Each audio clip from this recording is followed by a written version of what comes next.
Hi again. Welcome to Pearl Magazine. For most of us in Hong Kong, the closest we ever get to farming is squeezing a tomato in a local market. But new growing techniques are helping Hong Kongers produce their own food. Later in the show, we'll meet some members of the Green Thumb Revolution. First up, when it comes to leisure activities, the visually impaired face a host of challenges. Taking in a movie or a live stage show is often not an option. But some local people are helping to change that. Reporter April Joe recently met some folks who describe movies and live productions for the visually impaired. And while most are volunteers, some say it could be a full-time profession. It is 10 o'clock in the morning. Jean Lam is heading to a cha-chan-tang for breakfast. This is a 4-minute walk for people with normal eyesight. It takes double the time for Lam, more if she hadn't already learned the route and the surroundings. Jean has slowly lost her vision over the years. I went to see an ophthalmologist, and he told me I have something called the retinitis pigmentosa, which will bring me to blindness in my 40s or 50s, or not exactly blindness, but I will have very, very poor vision. Let's go. She got the diagnosis at 15, but she didn't realize it would be a big problem back then, until she noticed her vision starting to fade away, which she describes as like a curtain gradually being pulled down. Now I can only see just light and dark. It would be very hard for me to figure out where a restaurant could be on the street unless I can smell or I can hear the plates and the utensils clinking with each other, or somebody standing by the door telling me it's a restaurant.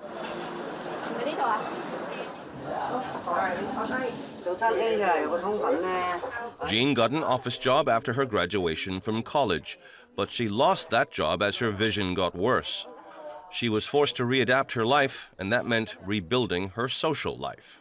4 years ago, because my vision was gradually getting bad, so I gradually wouldn't go into a movie theater.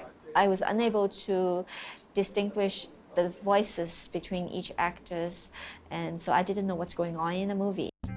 The Census and Statistics Department says the number of visually impaired people grew from 122,600 in 2008 to 174,800 in 2014, or 2.4% of our population. Critics say the government has vowed to establish a barrier-free community, but the measures are focused mainly on eliminating barriers to mobility. They say other services, including access to recreational and cultural activities, are neglected. Emily Chan is the manager of a local charitable society. She's one of the pioneers producing audio description into Hong Kong. Back in 2009, we realized that in advanced countries, the visually impaired can watch film with the help of audio description. And we thought, why not introduce AD into the film screenings? That's why it began. Audio description, or AD, is defined as the verbal depiction of key visual elements in media and live productions, involving the accessibility of visual images for people with visual impairments. Under Emily's leadership, the Society has so far staged more than 300 live AD film screenings over the past 10 years and published more than 20 film DVDs with built-in AD soundtracks. Jean has become a frequent user of their service after watching one of their movies about 4 years ago. I was quite shocked and eye-opened. The way they start to describe their clothing, their facial expression, the surroundings, or how the people are moving. I was able to see pictures in my mind. It was quite clear to me which actors are playing which role. I think I understood a movie better than I saw it on my own, with my own eyes when my vision was good. Belinda Kwan is a volunteer providing audio description. She started offering the service 7 years ago. Audio description works mainly consists of two parts. The first one is the script writing, and the second part is the actual performance. One of the most important principles is that we have to stay objective.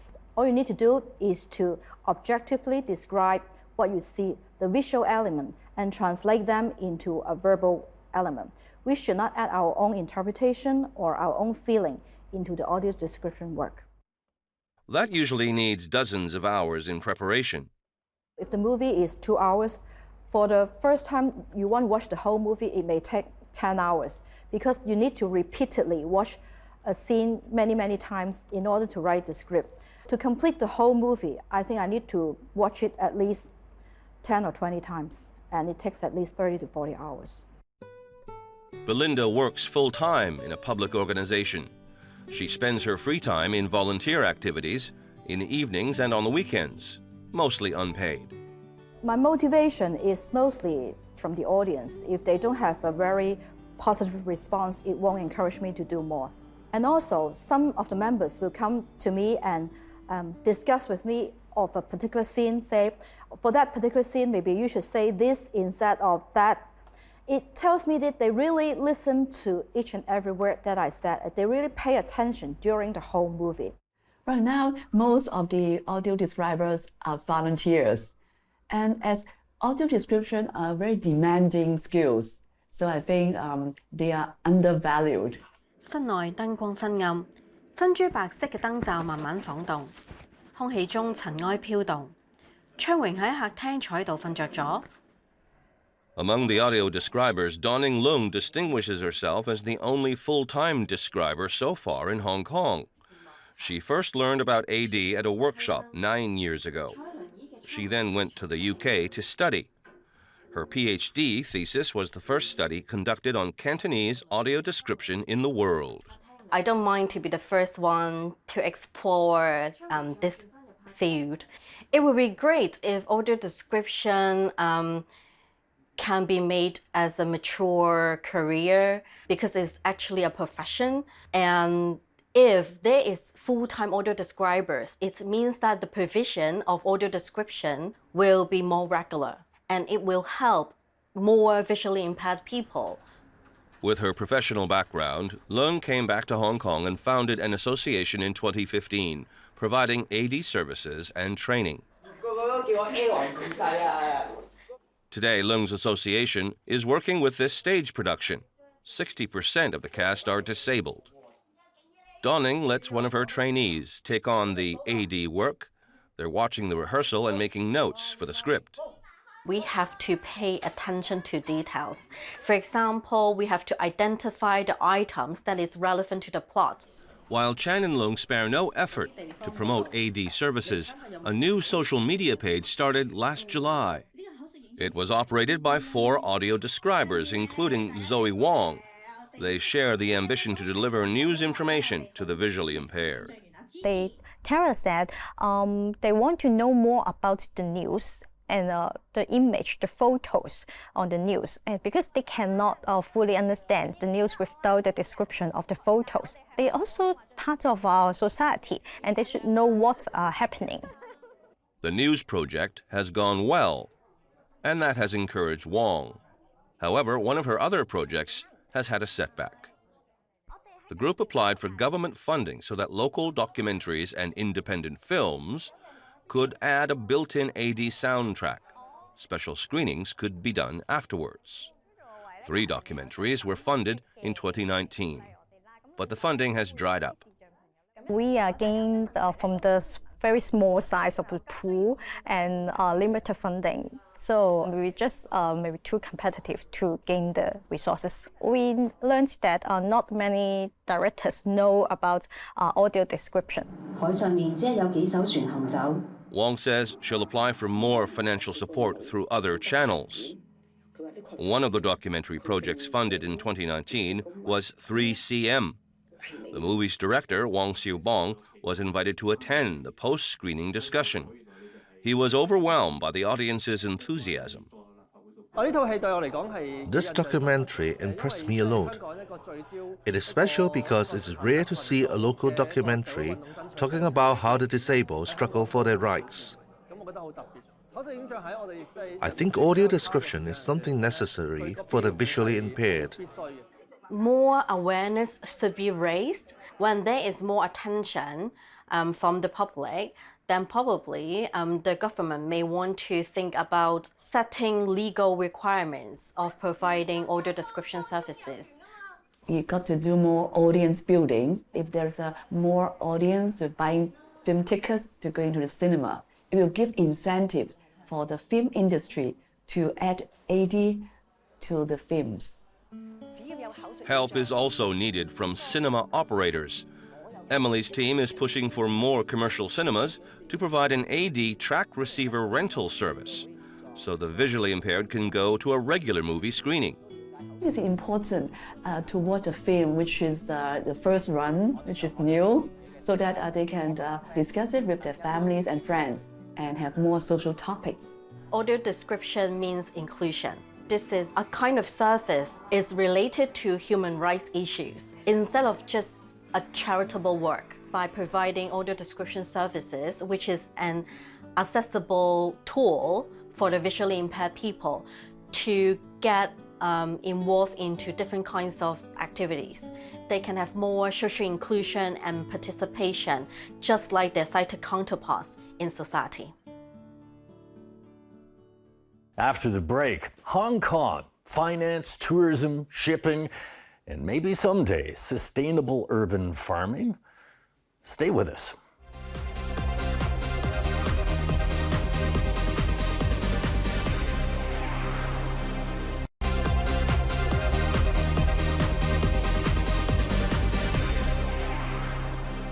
Welcome back.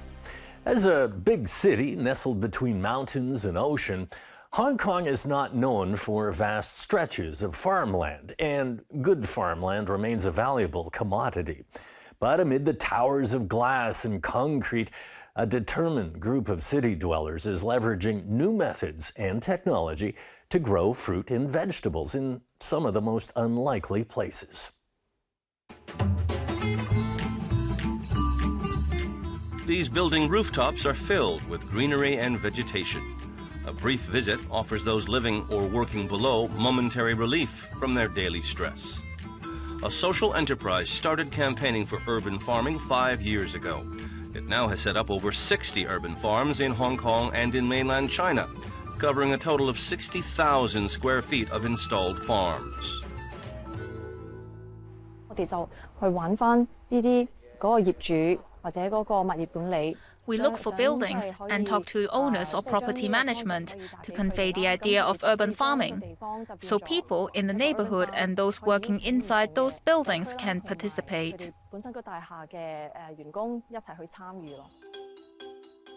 In addition to helping clients design, install, and manage the farm, Hung's social enterprise also works with local organic farms to set up farming workshops and guided tours. Currently, Hung's clients are mainly property developers, estate management companies, restaurants, and shopping malls.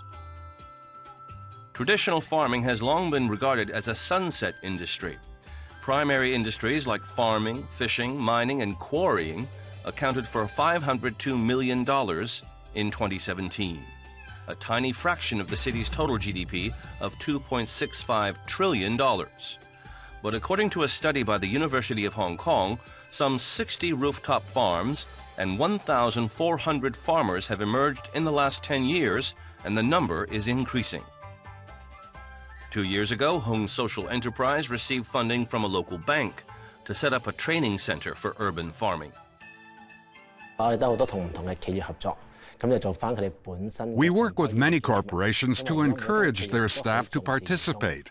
Now, employers are very concerned about their staff well-being.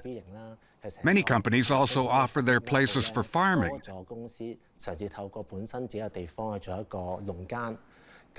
Their staff will start from planting to harvesting. Then they can share their harvests with friends and colleagues.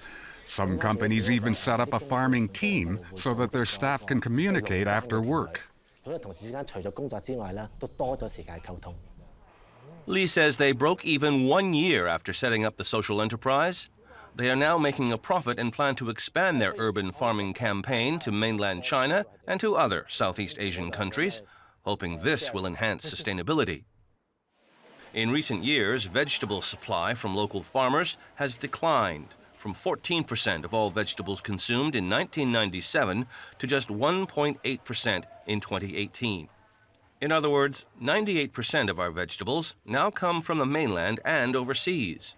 A large part of the cost of buying vegetables comes from transport costs. Some enterprises hope to use advanced technology to virtually eliminate these costs by increasing the supply of local veg. Now it is very difficult to find a piece of farmland in the new territories or in remote areas. Farmland supply is so limited, and there's also the issue of high rent. So vegetable prices are very high. We should provide the latest farming technology to enable every household to grow their own affordable produce indoors. That's why we've developed the idea of the smart mobile farm.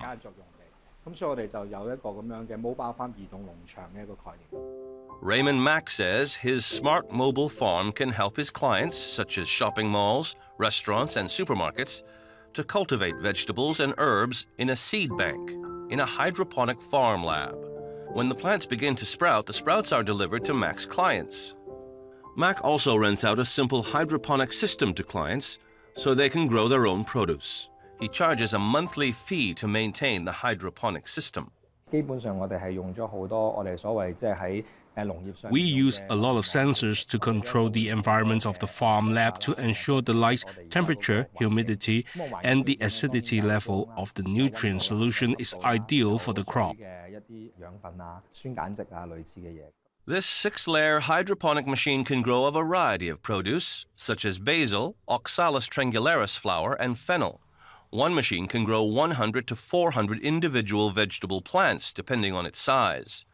Generally speaking, vegetables like lettuce and choy sum take 3 to 4 weeks to grow in the hydroponic system. Mack says the smart mobile farm enables people and households to grow cheaper crops than conventionally grown and imported vegetables. He says people can save on transport, rent, water, and power costs. Actually, a smart mobile farm is the size of a vending machine. Basically, each month's electricity consumption is less than a 3,200-watt air conditioner. Our monthly power bill is only $100 to $200. For the water bill, we adopt traditional hydroponic techniques, which is actually a water-saving system. We can use 90% less water than outdoor agriculture because the nutrient solution is kept in the containers. Hong Kong is an international financial center, and its resources are focused on the financial sector. As a result, the agricultural industry has been declining. Currently, the sector accounts for 0.1% of Hong Kong's GDP. Mack says Hong Kong's agricultural sector is lagging behind neighboring countries. Everyone thinks of Hong Kong as a special administrative region. It's only a city. Whatever we lack, we can just import from overseas.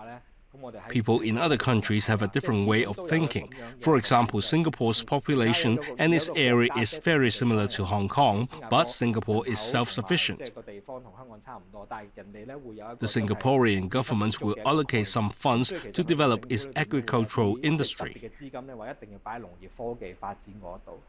The government initiated a plan to revive the agricultural industry a few years ago. The Food and Environmental Hygiene Department is applying through the Legislative Council for some $180 million to set up an 11-hectare Phase 1 agricultural park. If and when the agricultural park is finished, as scheduled in the fourth quarter this year, it will produce an estimated 4,000 tons of vegetables each year. Actually, the Singapore's agricultural policy has allowed them to achieve self-sufficient rate of 5%. By 2030, their target is 10%. Actually, with similar size and population, I see no reason why Hong Kong cannot match what Singapore has achieved. A few years ago, France imposed a green rooftop law where all new buildings in commercial zones across the country must be covered in plants. But the plants are not necessarily edible. It can include urban farms. If there is an incentive offered to property developers or management companies to participate in vertical farming, I believe the development of urban farms in Hong Kong will be accelerated. With technological advancement, crop yields can be improved and the cost lowered. But in the longer run, it will also require a stronger sense of sustainability among our citizens to foster real self-sufficiency in fresh produce.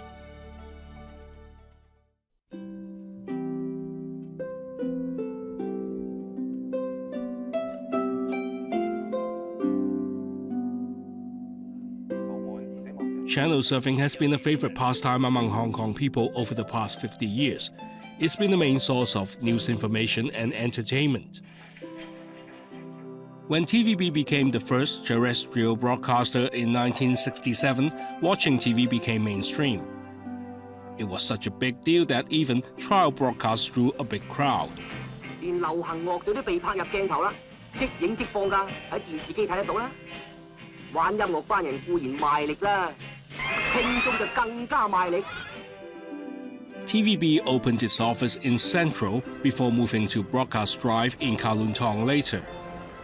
At the time, Broadcast Drive, also nicknamed 5 Station Hill, was home to all broadcast media outlets, anchored by TVB, Rediffusion, which later became ATV, CTV, along with radio stations of RTHK and commercial radio. 85-year-old actor Tan Ping Man said TVB faced stiff competition when it first started. In the 1970s, primetime dramas were the most watched programs. Broadcasters would try to lure popular actors and actresses with big paychecks. Those who grew up during the 70s and 80s would never forget these classics.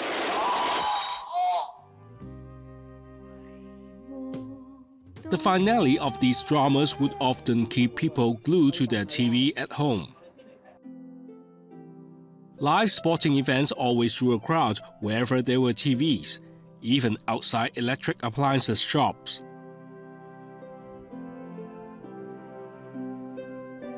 But as CTV shut down for good, TVB and ATV were left to fight each other out.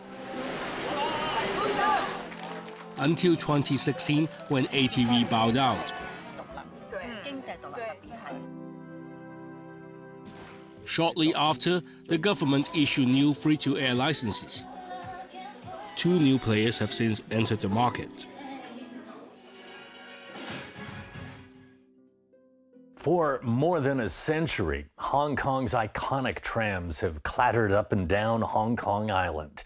Next time on Pearl Magazine, a trip back in time on our beloved ding-dings. But is the future of our tramway on the right track?